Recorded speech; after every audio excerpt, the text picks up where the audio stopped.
कोने से आए उपस्थित देश के मूल मालिक मूल बीज को इस बेड़का टापू पर हार्दिक जोहार, स्वागत। आपने समय निकाल करके यहाँ पर इस कार्यक्रम को सफल बनाने का प्रयास किया, इसके लिए आप सबका लाख लाख जोहार, आभार। साथियों, यहाँ पर एक ही बात हमारी मुख्य मांग उठ करके आई कि 80% जमीन बेड़का टापू की जो जमीन है वो आदिवासियों के नाम पर होनी चाहिए। लेकिन साथियों, हमको पता होना चाहिए कि जिस दिन से इस देश का नाम भारत नहीं पड़ा था, उस दिन से हम यहां रह रहे हैं। भारत नाम तो बाद में पड़ा है। जब देश का नाम ही भारत बाद में पड़ा है तो देश के मूल बीज को जमीन मांगने की जरूरत कैसे पड़ने लग गई, ये सोचने का विषय मेरे साथियों। यहां पर ये जो बेड़का टापू है, आज जहां पर साफ सफाई दिख रही है, ये ढोंग धतूरे लगा करके बैठे हुए लोग हैं। इनके बारे में हमको पता निकालना चाहिए कि यहां पर मावजी भील की जो कदम है वो पहले पड़े हैं या ढोंग धतूरों के। ये ढोंग धतूरों वाले लोग हमारे यहाँ के नहीं है, हम सबको पता है। उसके बावजूद हम लोग डूंगर बरंडा को भूल गए, उसके बावजूद नरुआ ननमा को भूल गए, उसके बावजूद हम बासिया चरपोटा को भूल गए। हमारे बाप दादाओं ने हमको अधिकार दिया है संवैधानिक लड़ाई लड़ने का, लेकिन अगर संवैधानिक लड़ाई नहीं मानता है तो हमारे डूंगर बरंडा के हथियारों को भी गोल टारगेट करके रखने की जरूरत है, हमको समझने की जरूरत है। नरुआ ननमा के हथियारों को गोल टारगेट करके रखने की जरूरत है। बेड़का की जमीन अपने आप खाली मिलेगी। बासिया चरपोटा के हथियारों को अभी गोल घेरा बना करके रखने की जरूरत है। आज नरुआ ननमा के वंशज है, उन सबको समझने की जरूरत है कि नरुआ ननमा के हथियारों के वंशज कितने लोग हैं, उनको गोल घेरा बना करके रखो। बेड़का टापू अपने आप खाली मिलेगा मेरे साथ। ये हमारा कोई चैलेंज नहीं है, कोई दादागिरी नहीं है। ये हमारे बाप दादाओं की जमीन है, हमारे पुरखों की जमीन है।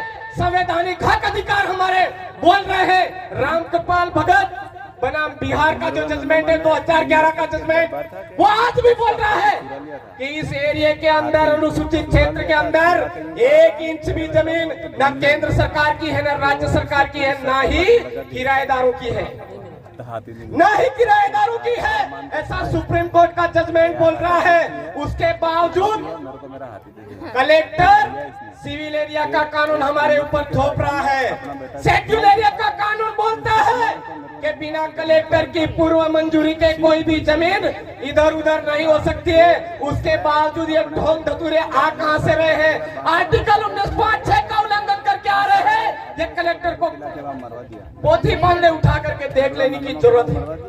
और ऐसे कलेक्टर जो हमारे यहाँ पर पॉलिटिकल एजेंट बन करके आज काम कर रहे हैं, उन पॉलिटिकल एजेंटों को समझने की जरूरत है मेरे साथियों। हमने मुगलों से भी कभी हार नहीं मानी थी, अंग्रेजों से कभी हार नहीं मानी थी, और जो चंद समय के लिए आए राजे रजवाड़े सामंतवादी सोच के लोग, उनसे भी कभी हार नहीं मानी थी।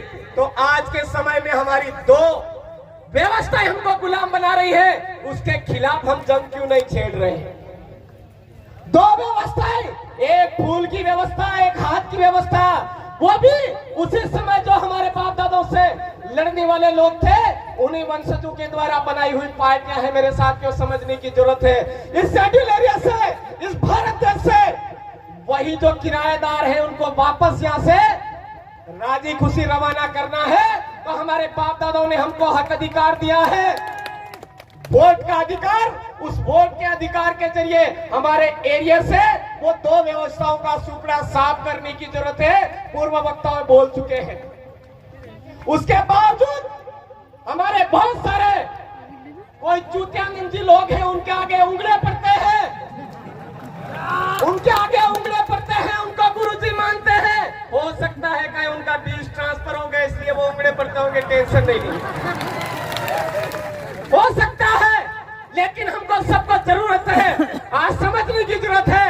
मैं केवल इस बेंडका टापू की बात नहीं कर रहा हूँ, अभी हमारा गौतम वासी भी बाकी है, वहां पर भी हमारा कब्जा किसी और ने कर रखा है, उसको भी आजाद करवाने की जरूरत है।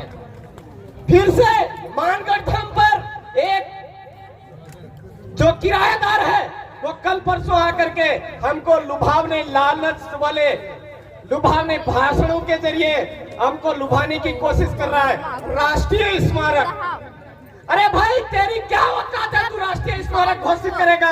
अगर इस स्मारक को घोषित करना है तो भील आदिवासी राष्ट्रीय स्मारक घोषित करो, तब जानते हैं हम कि हाँ आप वास्तव में हमारा हितैषी। मानगढ़ धाम को भील आदिवासी राष्ट्रीय स्मारक घोषित करो, तब हम मानेंगे कि हाँ आप हमारे हितैषी और हमारे लिए काम कर रहे हो। साथियों, आप सबने यहाँ पर समय दिया, हम सबको हमारा हर घंटा आखिरी घंटा मान करके जिस तरह से हमारे पूर्वज काम करते थे, रात दिन एक करके हमारी एकता के लिए काम करते थे और अंग्रेजों को इस देश से बाहर निकाला, मुगलों को इस देश से बाहर निकाला, राजा रजवाड़ी व्यवस्था को बाहर निकाला।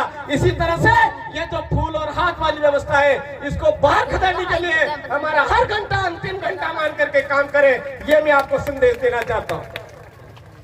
और आने वाले समय में जो यही तरह से मावजी भील ने बोला था, आज वो बना रहे जबरदस्ती ब्राह्मण, लेकिन मावजी भील है ये हम सबको समझने की जरूरत है। उन्होंने बोला था डोरी डोरी दीवा पड़ेगा, वायरे बात थाएगा, पानी वैसाएगा, बरदानो पार उतरेगा, एवा टाइम में कालिया तमारो राज आवेगा। आ गया है राज, हमको गुजरात, महाराष्ट्र, मध्य प्रदेश और राजस्थान मिला करके भील प्रदेश बनाने की जरूरत है। आप सबको पुनः जय जोहर, जय आदिवासी, जय भील प्रदेश, आप सबकी जय। बहुत बहुत